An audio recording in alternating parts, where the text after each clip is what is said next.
In our big segment of the show, Kevin Owens and CM Punk having their final confrontation ahead of their championship match next week on SmackDown in Toronto.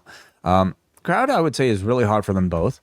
Owens says he noticed Punk call him a fat slop off mic last week on his way walking up the ramp. And Owens to that says he's not surprised because he talks about their story starting 20 years ago when they used to wrestle for the same indie fed. And at that point, Punk was the top guy while Owens was just somebody making a name for himself.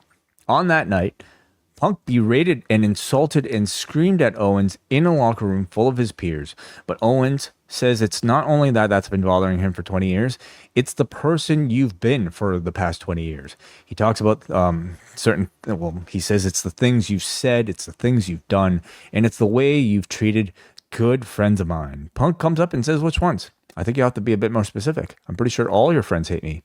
Owen says, I'm not just talking about 3 of them, but every friend I have in this industry hates you. Punk says, to be hated by losers is the price I pay for not being one of them. Owen says a lot of people in the back look up to you. You've made amends with most, but the only guy who still doesn't like you is me, and I will never like you because everything you do and say is performative. Punk starts, kind of like staring away. So Owens walks right up to him and screams at him to look at him when he's talking. He says, you're a phony. You came back here because you had no choice. You screwed things up everywhere you've gone. Then he backs up because he calls Punk's breath a little bit rough. Owens says while Punk was gone, he did pretty well for himself. 12 years, main eventing, winning the titles, becoming the Universal Champ. He says, I even main evented WrestleMania against Stone Cold Steve Austin, something you'll never be able to get to do. Punk says, congrats. I was happy for you then, and I'm happy for you now. But would you have been picked for that spot if I was still here? Owen says, tell me why you don't think I would have gotten those chances. It's the same thing you thought of me 20 years ago, isn't it? What am I? Just some fat indie slob, a fan on the wrong side of the guardrail? Punk says, is that what I think of you, or is that what you think of yourself? I got a locker room of guys who want to be champ. I'm calling out Obafemi, but instead I get endometriosis. Which I thought was quite funny. Quite a lot.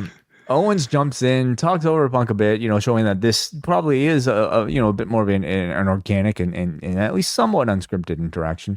Punk sees a lot of things in Owens. He says, you speak 2 languages, so you're probably smarter than me, but you also avoid the work and you don't try to be 1% better every day. I see wasted potential. I see a tough guy, but he's a bum. And of course, these must be familiar words to some because, it's the language that I believe it's Bryan Danielson that specifically used for Eddie Kingston. But I feel their story is somewhat like I'm trying to think back to the Punk Eddie Kingston feud and maybe it being a little bit similar in vibe. Punk says, I'm not a shapeshifter. I have evolved and adapted. If you've done half the work, maybe you could have avoided that Goldberg spear that ended your last title reign. Owen says, what I see when I look at you, Phil, and keeps calling him Phil, I am convinced that you hate who you are when you look in the mirror. I don't. I love who I am, and I've always been the same guy, the same fat indie loser you screamed at 20 years ago, the same indie loser who's here right now facing you for that title next week. Being like you might not have helped at all because you couldn't have avoided that Roman Reigns spear at WrestleMania. Punk says, I look at you and I see myself from 20 years ago as somebody who thinks they're the smartest guy in the room. Owen says, I regret for 20 years not punching you in the mouth. He didn't do it then because he knew Punk would have ruined his career. And I'm not going to do it now because I get to do it next week. And I don't just get to punch you in the mouth. I get to do it and beat your bitch ass for the title. Punk says, if you want to wait 7 days, that's fine. Because even if you didn't look up to me back then, that's exactly what you're going to do next week when I put your fat ass to sleep. And I apologize for making the recap a little bit maybe too comprehensive, but I thought every single bit of this was worth jotting down and repeating because it was marvelous. This was absolutely golden, and no, it deserved the full recap treatment, which you did a great job with. And if you want to check out anything from SmackDown at all, I would say the opening segment, certainly, and this This was absolutely golden. It was brilliant. They clearly had some beats that they wanted. I think that the two lines about avoiding the spears, the Reigns spear and the Goldberg spear, that felt very okay. We're going to touch on that, but there was just so much of the sort of rough. No, you didn't. And speaking over one another. When Punk said he was happy for him main eventing with, getting his match with Steve Austin. Kevin slips in a no, you weren't, and so there's just enough of the sort of rough edges of talking over one another and little responses and ad-libbing here that made this feel incredibly authentic. And I think by the end of it, the crowd are kind of slightly conflicted, which is no bad thing. KO's case here is he has never changed. He's authentic. He's true to himself. He's never changed. He doesn't, and Phil, he thinks, is, just makes a disaster wherever he goes, makes enemies needlessly, is arrogant, is performative and all of that. And that plays into an awful lot of the wrestling fans' perception of Phil Brooks, which is why the use of Phil here, sort of helps along the way as well. But just the delivery, the believability of it all. They probably shook hands and had a little hug afterwards about how great it was backstage. But I don't even think about that because the performance here was just wonderful. Really, really good. I think I would say exceeding our expectations of what this feud was going to be on paper. Like Owens in particular, I thought like delivered the type of promo you can realistically buy that he's been working on for the better part of 20 years. As he kind of like alluded to. Whether or not that's the case, we don't know, but you could buy it because it felt like it was so genuine. It felt like there was so much pent up actual frustration stemming off of this like alluded to interaction that I feel like has sort of been a part of wrestling lore, for a long time, but they just kind of like you even if you don't know about it, kind of enough through this promo. Punk at one time 20 years ago called him a fat slob who belongs on the other side of the guardrail and doesn't belong here, right?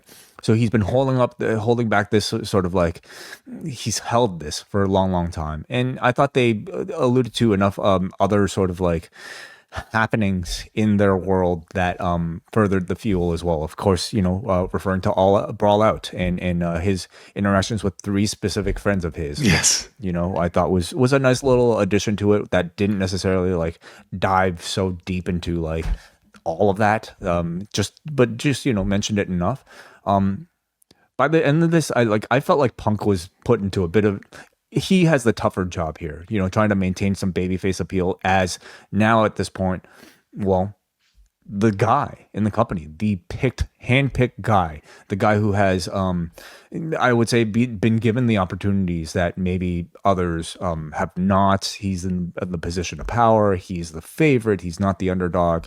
Whereas Owens, I think, is able to feel a lot more like the sympathetic working man, and therefore, I think. To me, it comes out of this feeling like the bigger babyface, and certainly next week that will. They won't even have to work, for Owens to be cheered. I'm very curious to see what the reaction to Punk will be next week. He's a star. He's a star everywhere he goes, and I think Toronto responds really well to stars. So Punk will be cheered, but in the body of the match, provided we get a lengthy match, enough of a substantial match. I'm curious to know how much they're able to sway crowd favor towards Kevin Owens. So, man, this has me hyped. This has me hyped as much, if not more, than I think a lot of the bigger matches they built to this year. Absolutely. In 2 weeks, they have managed to build one of the hottest feuds of the year that I can think of. And like you alluded to, it struck me too. I think they took some inspiration, perhaps, on some level, from the Punk and Eddie Kingston build, which was only a 1 week thing, just that ended up in the pull apart, which was the name calling one, but it was absolutely tremendous. This was slightly more WWE than that, but it was great. And yeah, I think, as I say, in 2 weeks, they've managed to build this into the thing I've been most interested in, probably in this product all year. The fact that it's only been a 2-week build, I mean, in this case, I think what works to their benefit. Like if this was a Yeah. full on WrestleMania stretch, and they would have to fill so much more airtime, and I think they'd probably peak a little too early, and then would have to come up with ways to just kind of drag it out. This being essentially like 2 to 3 week build, you are kind of like building maximum interest in 2 very lengthy, very, very, very strong in-ring talking segments. So, but all that said, there's enough juice in all of this that I certainly don't see it ending by next week. So I'm not expecting the definitive conclusion, to the match next week. But I'd be very happy to see this further onto a bigger stage. I don't think there's a single chance this finishes next week. No. And it has to end with Steve Austin coming in, entering himself into a 3-way with both men at WrestleMania. Well, Steve's a big, kayfabe at least. Steve's a big sort of fan and friend of KO. I think it was he who chose Kevin, at that WrestleMania. So I don't know that Punk would have got that spot. Would he have chosen him if Punk was there? I don't know. But Punk would have gotten the spot. Come on, it's the way bigger money match. Anyway, great verbal sparring match between 2 masters, 2 of the best promo guys of the entire generation. Go and watch this if you haven't. We are wrapping up the summer big on the Post Wrestling Cafe as John Pollock and Neil Flanagan are flying to London, England for live on-the-ground coverage of AEW All in London. Also this month, we conclude our reviews of Dark Side of the Ring and WWE Unreal Season 3, reviews of ROH's Death Before Dishonor and TNA Lockdown, Rewind Away will cover the WWF Aggression album, and Book Club will cover Total Nonstop Agony by Vince Russo. Sign up now at postwrestlingcafe.com.